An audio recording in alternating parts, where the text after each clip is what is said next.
Tansei, I'm Creeson Agecoutay. Welcome to APTN National News for this Monday. Assembly of First Nations National Chief Cindy Woodhouse-Neepanak is responding to the 6 Indigenous people who have died in police-involved incidents in just 2 weeks. In a statement to APTN News, she said, "The AFN stands with the First Nations families and communities of all those whose lives have been tragically lost in interactions with police. Time and again, we have witnessed the consequences of law enforcement's failure to employ de-escalation techniques and culturally informed practices.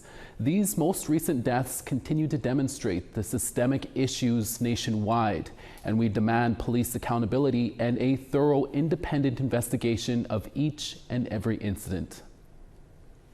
An organization that represents 33 First Nations in southern Manitoba is speaking up as the city of Winnipeg searches for a new chief of police. Southern Chiefs Organization Grand Chief Jerry Daniels says over its 150 years of history, quote, "racism and brutal treatment of First Nations citizens have been at the cultural core of the Winnipeg Police Service." Daniels wrote to the chair of the Winnipeg Police Board calling for transparency in the selection process. The Grand Chief also says there should be representation from Southern First Nations on the decision-making panel and says a First Nation chief of police with lived experience should be selected. Danny Smith retired as Winnipeg Police Chief earlier this month. He became Chief of Police in 2016. A press release from SCO notes it was Smith who made the decision not to search a Winnipeg area landfill for Morgan Harris and Mercedes Myron. In 2021, SCO conducted a survey on racism in policing. Nearly 90% of respondents felt racism in policing was a problem in Manitoba. 70% of respondents had experienced racism in policing firsthand. Applications for the Chief of Police job closed last week. The board is hoping to have someone in the role by November. Daniel says the new chief must have an understanding of the historic and current damage the WPS has done to First Nation citizens and a willingness to address urgently needed culture change within the police force. Manitoba's Independent Investigation Unit is investigating the death of a man who died while in police custody over the weekend. On Sunday, just before 4 a.m., Winnipeg police arrested a man in northwest part of the city for an outstanding warrant. He was then brought to police headquarters and handed over to the Central Processing Unit. Police say the man was medically cleared by a paramedic and put in a holding room. Then at 7:30 a.m., while police conducted a routine check, the man was found unresponsive in the holding room. Paramedics provided emergency medical care before taking him to hospital, where he was pronounced dead. The investigation into what happened continues this week. In Alberta, RCMP have captured and arrested Elijah Blake Strawberry, a man wanted for murder who had been on the run for weeks. The Alberta RCMP Major Crimes Unit successfully and safely arrested 28-year-old Elijah Blake Strawberry at a residence in Ochis First Nation. Police say Strawberry, along with another man, Arthur Wayne Penner, who has already been arrested, allegedly shot and killed a father of 2 last month. Police also allege the pair shot and injured a second man. The 45-year-old victim, Colin, who was shot to death in a hamlet just east of Calgary, it's believed he was killed after pulling over to help the pair of suspects with their burning truck. Penner was arrested days later in Edmonton and charged for first-degree murder and attempted murder. Police remained on the lookout for Strawberry, even putting a $10,000 reward for information leading to his arrest. Mounties say they received several tips, but the big break came during an unrelated investigation in the Ochis First Nation in Alberta. Our investigators were in Ochis First Nation at a residence on another matter, and the Major Crimes Unit was there working another file and ended up locating him hiding in the residence. Strawberry remains in police custody and is expected to appear in front of a justice of the peace. RCMP could not say whether anyone else might be facing charges. Also in Alberta, the Ermineskin First Nation south of Edmonton has relaunched its lawsuit against the federal government over the right to safe and clean drinking water. The lawsuit was originally launched 10 years ago Ermineskin says the federal government's proposed Bill C-61 on First Nations drinking water fails to recognize that people on reserve have the same right to trust what comes out of their tap like every other Canadian. According to the Canadian Press, people in the community will spend up to $200 a month on bottled water because the water from their tap is brown and discolored. APTN News will bring you more updates on this story in the near future. Being in the hospital with a young child is stressful for any parent, but for one Saskatchewan mom, it's everyday life. APTN video journalist Rachel May spoke with Creeson Standing Ready about the challenges of navigating the hospital system as an Indigenous mother. He just never seemed sick, never had a fever, he seemed fine, and he's always a very happy baby, like doesn't ever fuss or cry. Now 3 months old, Creeson Standing Ready's son Atlas has spent most of his life in the hospital. He needs a feeding tube because of excess mucus at birth, making breathing and eating difficult. He's since fought blood infections and lung problems. In early July, the family got to go back home to Fort Qu'Appelle. At the end of the month, Creeson noticed her son's breathing sounded off and took him to Regina General Hospital. Sent us home, and then I remember specifically when I was speaking to the emergency doctor at Regina General, he asked me a question, and he asked me, "What do you think we'll do?" And I just, at that point, I was like, okay, they're not going to help me. After being sent home, Creeson trusted her instincts. She drove her son 2.5 hours north to the Jim Pattison Children's Hospital in Saskatoon. There, the doctors told her Atlas had pneumonia. I always think, like, what if we just never came to the Children's Hospital and we actually just listened to the emergency doctor thinking he was fine? Because it just kept saying he has acid reflux, it's acid reflux. And like, okay, well, but why is he coughing? Like, why is he still choking on his feeds when he has a feeding tube in? The family is still at the Children's Hospital, but Creeson feels they have better support now. They also have like First Nations health educators. And she actually just came to see me yesterday or 2 days before that, or 2 days before. And she said that I was telling her about what was going on and like what Regina, when they turned us away. And she was like, you know, we have like health educators at Regina as well. And they help you, they're there to help you advocate for your child. For their part, the Saskatchewan Health Authority, which oversees all hospitals in the province, did not address the contrasting levels of care for Atlas. In an emailed statement to APTN, the SHAs said they, quote, strive to create an inclusive culture grounded in our values of safety, accountability, respect, collaboration, and compassion based on a philosophy of patient and family-centered care. The SHA's primary concern is always patient safety and care by ensuring patient needs are met to the best of our ability. Rachel May, APTN National News, Saskatoon. One woman from the Fox Lake Cree Nation in northern Manitoba is looking to revitalize the Swampy Cree language. We'll tell you more when we come back in about 3 minutes. Stay with us.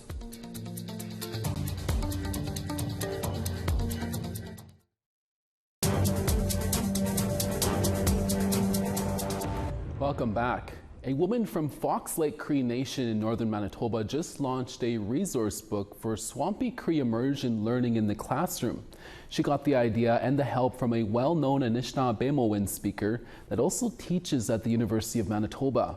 With more, here's T.R. Wheatley. Awas ginasel, Swampy Cree for goldfish, the game these language trainees are engaged in. That's just one interactive example as to how to teach in Inuumuin in the classroom. These games that we're using, there's a lot of laughter around them. There's competition. Pat Nigwans is a well-known Anishinaabe speaker who's published 17 Ojibwe language books through her company, Majanati Inc. She just finished helping Charissa Nolt with the Swampy Cree immersion handbook called Agecoutay, meaning Let's Talk. I wanted Pat's book to be translated into Inuumuin because we don't really have that. And when I started off as a learner, there was really no resources for me to learn off of. I had Pocket Cree, and then I had online dictionaries in Y dialect. but nothing really went over those complex grammar patterns and verb conjugations and stuff that happens in the language. So I learned a lot from my Anishinaabe learning friends. Nolt says the book came to reality by accident after making a joke to Gizwatns at a language conference. Had survival phrases and games, and the language in it was great. The dialogues, I just thought it was fantastic, and I was like, I need this in Ininimuin. So I was bugging her at the conference. It was like, Pat, like, I need it in Ininimuin. And I didn't think anything of it. And then I got an email a few weeks later from her saying, okay, do it then. More than a year later, this resource guide has come to life. Nolt calls herself a second-hand learner because she grew up writing and reading the language in school, but didn't speak it. She did as much of the translation that she could on her own, then got her grandma and mom involved. It was a lot of like dialogues and the teachings and those encouragement phrases that, second language learners, we don't hear a lot naturally. Gizwatn says that is what it's all about, to keep the language going, involving families and communities. And I hope it happens again. I would like to see Dakota Immersion Handbook. That's the next thing I would like to see. They're losing their language too. This Cree immersion book includes 2 months of lesson plans and activities for interactive learning.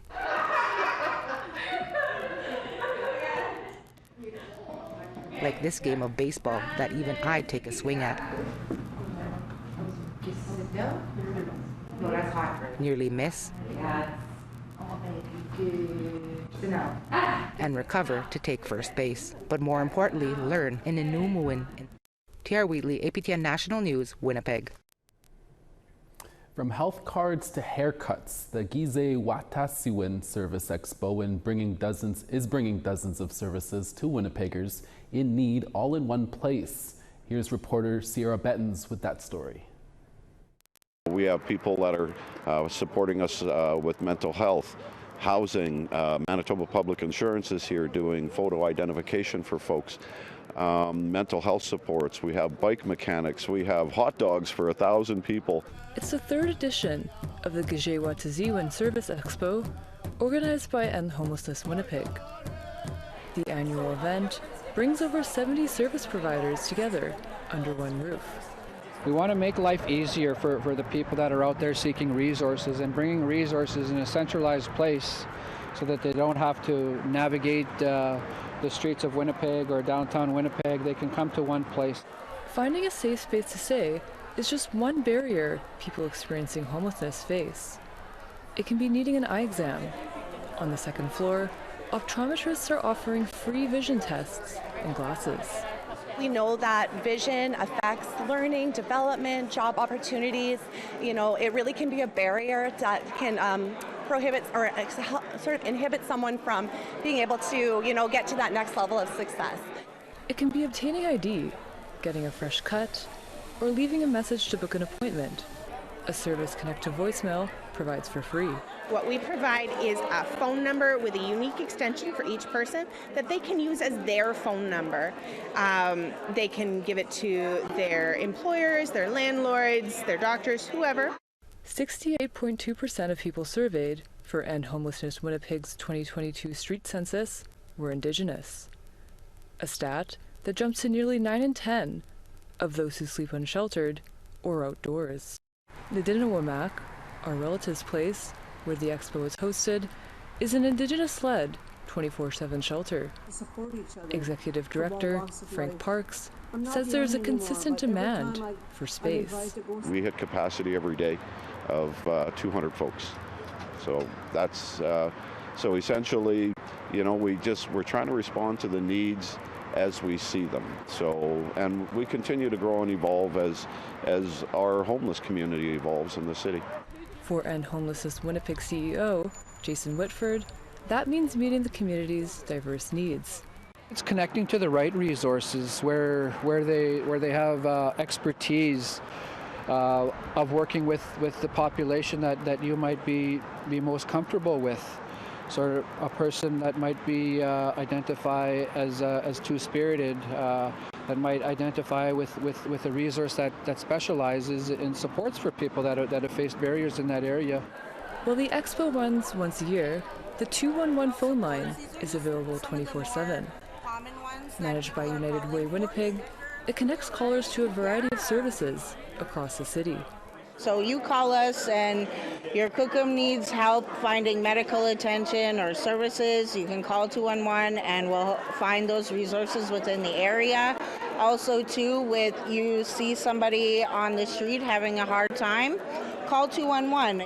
With hundreds of smiles and helping hands throughout the grounds, Gizwatn lives up to its Anishinaabe name, working with love, kindness, and generosity for others.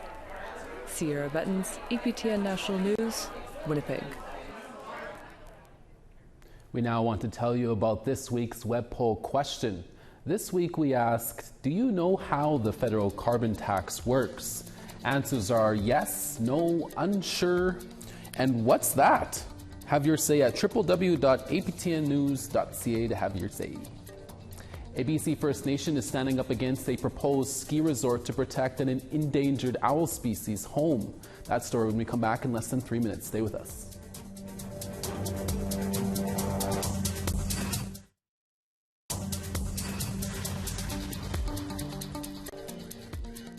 Over on the east, St. John's 20, Charlottetown 22. Cartwright 14, La Grande River 19. Val-d'Or 24, Gaspé 19. London 28, Sault Ste. Marie 20. 24 in Timmins, Thunder Bay, sunny and 24. Sunny in God's Lake at 16, Churchill 12. 18 in Winnipeg, Dauphin 17. Regina 17, Saskatoon 14. Larange 13, Uranium City 9. In Alberta, Fort McMurray 19, Peace River 19. 23 in Lethbridge, Medicine Hat 24. Tofino 18, Kamloops 23. Sandspit 16, Smithers 15. 14 in Beaver Creek, Mayo 12. Yellowknife 17, Norman Wells 16. Colville Lake 12, Sachs Harbor 9. Chesterfield 9, Baker Lake 8. And Iqaluit 6 and Iqaluit 2. A BC First Nation is demanding answers from the province, saying a proposed ski resort could threaten an endangered owl species. Now they're speaking out and proposing a compromise for tourists year-round. CTV's Craig Krause reports. Here in this forest near Chilliwack lives one of Canada's most endangered species, the spotted owl. This species is right on the edge of being extinct in Canada. And a proposed ski resort in Bridal Veil Falls could further threaten the population. We have this massive ski resort being proposed right smack dab in the middle of one of the most important wildlife habitat areas we've got. Hundreds of thousands of hectares set aside by the province intended to protect these birds. But Foy and the Siam First Nations say if this proposed mega project goes ahead, it will devastate the wild spotted owl population. It's habitat for wildlife. It's a watershed. It's not an area for a massive tourist resort. I'm here at the base of a proposed project that the Siam First Nations say would be a more environmentally friendly option that would still take people to the top of the mountain and protect the spotted owl population. Siam First Nation has the Cascade Gondola project, which is a much smaller footprint and it doesn't cross the wildlife habitat area of the spotted owl. This project has been delayed, approvals have been delayed for this project for the last many years. And so the concern is, why are we looking at such a large footprint that disturbs the watershed and as well as the wildlife? According to the developers, the ski resort would bring in over $250 million to the local economy, employing more than 2,200 people. As for protecting the owls, the president of the resort wrote, "We are aware of the spotted owl issue and are working closely with the Stolo communities to fully investigate the potential impacts on all environmental values in the study area." Do the Siam people want this resort? It's my understanding that the entire Cham community is against the Brattleville Mountain Resort. CTV News attempted to contact the province on whether the project will go ahead and if they're aware of the concerns, and have yet to hear back. Craig Crow, CTV News, Chilliwack. Last Friday, the Snotty Nose Res Kids released their 6th album titled Red Future. Our APTN's Tina House caught up with the rap duo as they have not only dropped a new album, but are about to launch a brand new big tour. Thank you. I'm so excited to be here tonight with the one and only Snotty Nose Res Kids. Hey, how you guys doing? Pretty good, pretty excited. Awesome, how you doing? Feeling good, man. Just being present here in the moment. Amazing. Yeah. Yo, it's the calm before the storm. Exactly. The calm before the storm. Man, Red Future, so this is what you're here to talk about. Tell me about this album. Oh, man, this album has been 3-4 years in the making. We came up with the idea after Trapline, but we just had to grow a bit more before we did it, you know, and we dropped a couple albums before this, and then now here it is. It's our take on Indigenous futures.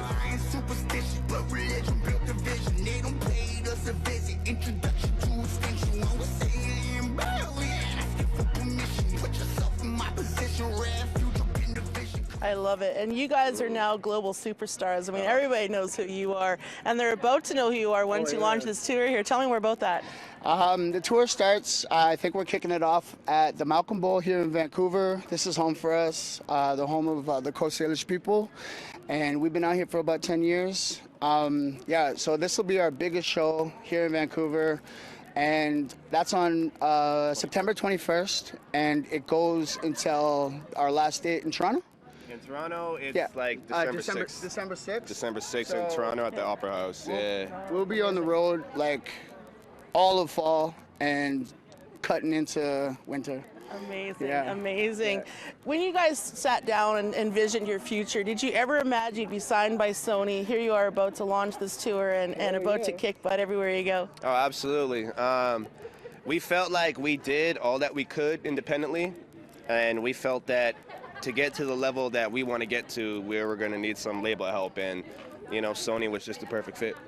Amazing, amazing. Yeah, they understood the vision, and not once did they try to change us and who we are. They wanted us to be us, and that's all we wanted. Super cool. Advice for some people out there, some young ones that are looking up to you boys. What do you want to say about that?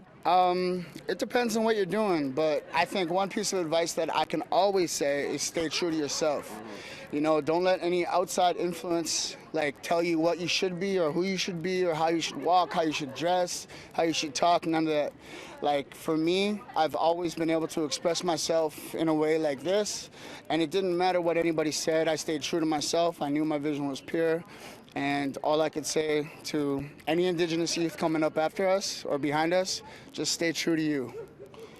Amazing, wise words. Thank you so much. Back to you in the studio, and congratulations, boys. Thank you. Let's go. Red Future, baby. Let's go.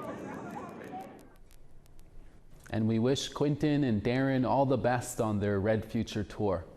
That's your midday newscast for this Monday, September 16th. We'll be back again in a few hours for your evening newscast. From everyone at APTN National News, hi miigwech, masicho. Thank you for watching. We'll see you again. Exe.